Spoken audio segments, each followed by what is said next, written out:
Muy buenas tardes, mi nombre es Judy Vanessa Monroy Barón, actualmente curso el segundo semestre en Salud y Seguridad en el Trabajo, materia legislación en Salud y Seguridad en el Trabajo. Vamos a hacer el resumen de la sentencia SL 5619 del 2016 de abril 27 del 2006 de un caso que pasó con Catalino Martínez. Vamos a hablar de esto, de acuerdo con el magistrado ponente, el doctor Gerardo Botero Zuluaga, decía la Corte Suprema de Casación interpuesta por Catalino Martínez Vergara contra la sentencia proferida por la Sala Laboral del Tribunal Superior del Distrito Judicial de Barranquilla el 17 de junio del 2010 en el proceso ordinario laboral instaurado por el recurrente contra la Sociedad Construcciones e Inversiones de Beta Limitada. En cuanto al memorial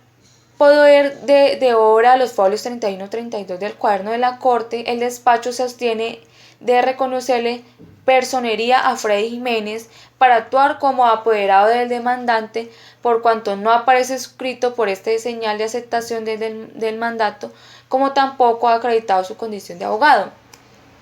Resulta y pasa que don Catalino sufrió un terrible accidente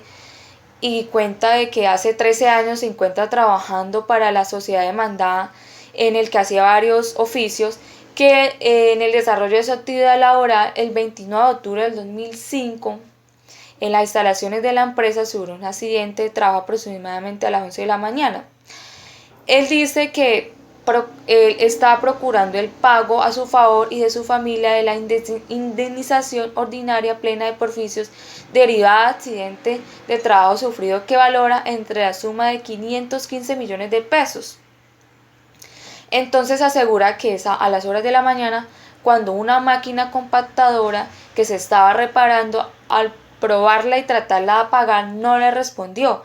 al mecánico y le quedó en cambio adentro. No lo podían detener. Al ver que salió corriendo a buscar una cuña para frenarla, pero al colocarla el compactador tropezó y aparejó y le cayó la máquina encima. Entonces, que en esos hechos quedaron consignados los testimonios de Franklin y de Juan Pablo, que estaban en ese momento. Según el acta extraordinaria del COPASO número 2005-024,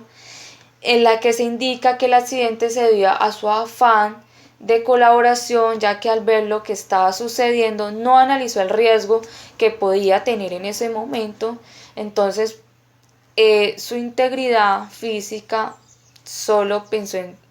en la manera de detener la máquina, pero lo que ocasionó fue daños materiales a la empresa, que fue movido traslado de atención especial, como lo hubiera brindado una brigada de seguridad o los primeros auxilios o un grupo de personas capacitadas en este caso. Continúa diciendo que por las lesiones de gravedad múltiples en su integridad física a nivel de la columna vertebral que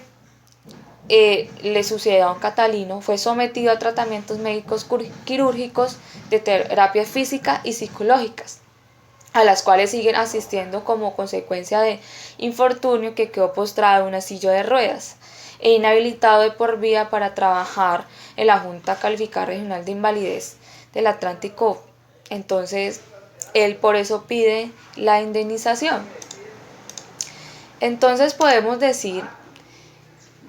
que según se evidencia en la sentencia y las investigaciones realizadas por la ARL, se deja claro que el transporte y la atención del demandante fue realizada por sus compañeros de trabajo, y según lo establece el artículo 348 CST, modificado por el artículo 10, decreto 13 del 1967, de los artículos 2 y 10. De acuerdo con la resolución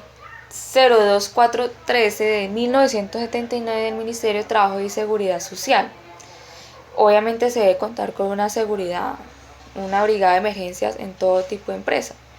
según lo establecido en el artículo 216 ST, donde se indica que para declarar la culpa patronal la misma debe ser suficientemente comprobada. De igual modo, lo adoctrinada en las sentencias CSJ JSL del 10 de abril de 1975, el 29 de noviembre de 1982 y el 6 de septiembre de 1990, donde se indica que el trabajador debe demostrar la culpa del patrón. De acuerdo con esto, se demuestra que el trabajador cumplía en las labores de aseo en taller como empleado de oficios varios, y el accidente ocurrió por su propia voluntad al colaborarle al mecánico que realizaba reparaciones en el compactador. El empleador incumplió las obligaciones especiales indicadas en el artículo 56-57 del número 1 y 2 del SST, en donde se indica que al poner a disposición del trabajador protección contra accidentes laborales, al garantizarle la seguridad y integridad en salud a don Catalino, se encuentra en las zonas donde no se encontraban demarcadas que el mantenimiento de la maquinaria se estaba realizando sin señalización y el debido bloqueo de la maquinaria. De igual modo, el no contar con una brigada de primer auxilio sería una de las posibles causas para que el trabajador quedara en condiciones de discapacidad en silla de ruedas. Entonces, pues resulta clara la culpa del empleador, que no prevé los riesgos que se podían ocasionar al permitirle efectuar trabajoncito que no contaba con medidas de seguridad al fin. Entonces podemos decir que por último encontramos que el tribunal le indica a la empresa que deberá pagar la indemnización a don Catalino, sustentando su falla en el artículo 216 del SST. No hay eximiente de responsabilidad que impide el hecho dañoso o de haber tomado las cautelas o precauciones para evitar que la maquinaria pesada que estaba siendo reparada en las instalaciones de la compañía que quedara sin control. Entonces, la empresa deberá pagar la indemnización a don Catalino. Esa es toda la sentencia que podemos resumir. Muchas gracias.